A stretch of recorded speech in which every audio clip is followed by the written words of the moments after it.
பரிபூரண இறையியலான இயேசு கிறிஸ்துவும் நமது தவறான இறையியலும். இறையியல் என்பது தேவனை பற்றியும் தேவன் உலகத்துடன் கொண்டிருக்கும் உறவு பற்றியும் ஆராய்ச்சி செய்வது. பல்வேறு மதங்களிலும் பிரிவுகளிலும் உள்ள இறையியலை பற்றி பேசுவதற்கு நான் விரும்பவில்லை. என்னுடைய விருப்பம் மறுபடியும் பிறந்த விசுவாசிகள் நம்பும் இறையியலை பற்றிய. விசுவாசிகள் தேவனை பற்றிய தவறான கருத்துகளையும் பிழையான இறையியல்களையும் கொண்டிருக்கிறார்கள். இதற்கு 2 முக்கியமான காரணங்கள். ஒன்று, நம்முடைய சொந்த வாழ்க்கையின் அனுபவங்கள், ஜெபத்திற்கு கிடைத்த அல்லது கிடைக்காத பதில்கள், அனுபவித்த ஆசீர்வாதங்களோ துன்பங்களோ நோய்கள், இவைகளின் அடிப்படையில் நாம் தேவனை பற்றிய பார்வை வியூகத்தை உருவாக்கி கொண்டு இருக்கோம். 2வது காரணம், இயேசு கிறிஸ்து ஏற்கனவே சிலுவையிலே நிறைவேற்றி முடித்த கிரியையின் மூலம் அவர் தேவனுடைய பூரண சித்தத்தையும் பூரண வெற்றியையும் வெளிப்படுத்திய இடங்களிலே நாம் பழைய உடன்படிக்கையின் கோட்பாடுகளை பயன்படுத்த முயற்சி செய்கிறது. இந்த 2 தவறுகளை நாம் செய்கிறதுனாலே இறையியல் தவறாகிறது. இறையியலின் மூலக்கல் தேவன் நல்லவர், தேவனின் நன்மை ஆகும். தேவன் நல்லவர் என்ற நம்முடைய நம்பிக்கை இருந்தால்தான் சுவிசேஷ பணியிலே நாம் பலனுள்ளவர்களாக இருக்க அது மிக அடிப்படையான ஒரு காரியம். அனுபவத்தின் அடிப்படையிலான இறையியலில் இருக்கிற ஆபத்து என்னன்னா, நான் நோய், விபத்து அல்லது கடுமையான இழப்புகளை சந்திக்கும் போது நான் ஜெபித்த பிறகும் எதுவும் நடக்கவில்லை என்றால், அந்த என்னுடைய சொந்த அனுபவத்தின் அடிப்படையில் ஒரு இறையியலை நான் உருவாக்கினால், அதாவது அந்த அனுபவங்களை ஏற்றுக்கொள்ளவும் புரிந்து கொள்ளவும் விதமான ஒரு இறையியலை நான் உருவாக்கினால், நான் தேவனுடைய அளவுகோலை மாற்றிவிடுகிறேன். இயேசு அப்படி செய்யவில்லை. தன்னிடத்தில் வந்த சகலரையும், அவர்களிடத்தில் இருந்த எல்லா நோய்களையும் குணமாக்கினார். அசுத்தாவிகளால் துன்புறுத்தப்பட்டவர்கள் அனைவரையும் விடுதலை செய்தார். இயேசு கிறிஸ்துவே பூரணமான இறையியல். ஏனெனில் அவர் மனிதருக்கு தேவனின் நன்மையை வெளிப்படுத்தினார். அதுவே தேவனுடைய அளவுகோல், அதுவே தேவனுடைய ஸ்டாண்டர்ட். இயேசு நாமும் அப்படி செய்யும்படியாக கட்டளையிட்டார், அதற்கு குறைவாக அல்ல. நம் ஊழியத்திலே நாம் தெய்வீக சுகம், விடுதலை, ஆசீர்வாதம் இவைகளை ஒரு தண்ணீர் ஊற்றி நீர்த்த காரியத்தை உருவாக்கக்கூடாது.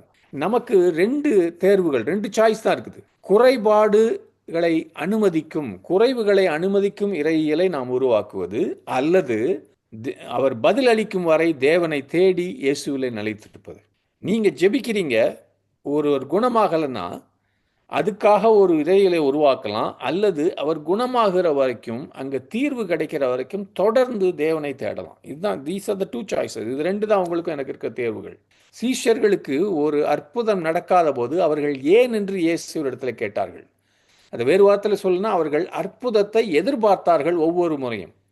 இன்றைக்கு அவர் நம்மை தான் இந்த பொறுப்பில் விட்டு போய் சென்றார் என்ற உண்மையை ஏற்றுக்கொள்வதை விட தேவனை குறை சொல்வது நமக்கு எளிது. அதனால்தான் சபைகளிலும் பிரசங்கிமார்களும் ஊழியக்காரர்களும் தேவனை குறை சொல்லுகிறார்கள். ரோமர் 8:28 தேவனிடத்தில் அன்பு கூறுவர்களுக்கு சகலமும் நன்மைக்கு ஏதுவாக நடக்கிறது என்ற அந்த ஒரு அதிகமாய் நம்ம உபயோகப்படுகிற வசனம், இந்த வசனம் எதுக்காக கொடுக்கப்பட்டிருக்குன்னா, நாம் இன்னும் மாற்றப்பட்டு கொண்டே இருக்கிறோம், முழுமையாக மாற்றப்படவில்லை. அதனால சில நன்மைகள் நடப்பதில்லை, குறைகள் நடக்கிறது என்பதற்காக கொடுக்கப்பட்ட வசனம்.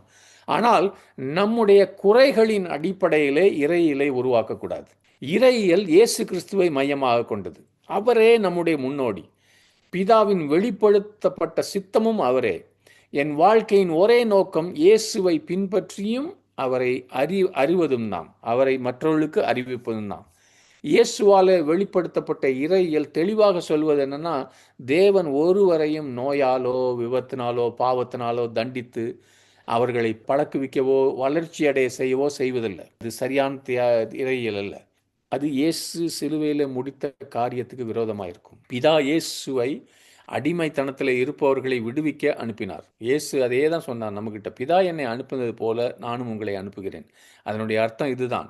நமக்கும் அதே பணி, நாமும் அதே திறன் கொண்டவர்கள், எல்லாரையும் விடுதலை செய்ய ஆற்றல் உடையவர்கள் நாமும். இன்றைய நாளில் பழைய ஏற்பாட்டின் காலத்தில் இருந்தது போல பலிகளையோ எருசலேமின் தேவாலயத்துக்கோ பண்டிகைகளையோ விருத்த சேதனம் இவைகளை செய்து நாம் நீதிமானாகவோ பரிசுத்தப்படுத்தவோ நாம் முயற்சி செய்வதில்லை. ஏனென்றால் அவைகளெல்லாம் வரவிருக்கிற இயேசுக்கு நிழல் போலது என்று புரிந்து கொண்டோம். இயேசு கிறிஸ்து வந்த பிறகு நிழல்களை யோசிச்சு பார்க்கலாம், படிக்கலாம் அதை குறித்து. ஆனால் அந்த நிழல்களை நம்ம பின்பற்ற வேண்டியது இல்லை. ஏனால் சத்தியமாகிய உண்மையாகிய இயேசு கிறிஸ்துவை தான் பின்பற்றணும். அப்போஸ்தலர் 10:38 நசரேயனாகிய இயேசுவை தேவன் பரிசுத்த ஆவியினாலும் வல்லமையினாலும் அபிஷேகம் பண்ணினார். தேவன் அவருடனே கூட இருந்தபடியினாலே அவர் நன்மை செய்கிறவராயும் பிசாசின் வல்லமையில் அகப்பட்ட யாவரையும் குணமாக்குகிறவராயும் சுற்றித் திரிந்தார். இயேசு சுற்றி நன்மை செய்து சாத்தானால் ஒடுக்கப்பட்டவர்களை எல்லாம் குணப்படுத்தினார். ஏனென்றால் தேவன் அவரோடு இருந்தார். இதுவே நீங்களும் நானும் பின்பற்ற வேண்டிய ஒரு அளவுகோல். இயேசுவே நமக்கான சரியான இறையியல். உங்களுக்கு வருகிற ரிசல்ட்ஸ், உங்க விளைவுகள் குறைவாக இருப்பதன் என்ன காரணங்களை நீங்க உருவாக்க வேணாம். இன்னும் நடைபெறாத காரியங்களை விளக்குவதற்காகவோ அல்லது தேவனுக்கு ஒரு சாக்கு போக்கு, தேவனை பாதுகாக்கவோ நீங்க முயற்சி செய்ய வேணும். When you pray for sick, they must be healed. That is the standard of Jesus. நீங்க ஒரு பிணியாளிக்காக ஜெபிக்கும் போது அவர்கள் குணமாக வேண்டும். அது இயேசு வைத்திருக்கிற ஒரு அளவுகோல். அதே போல தான் மற்ற எல்லா காரியங்களும். ஆமென்.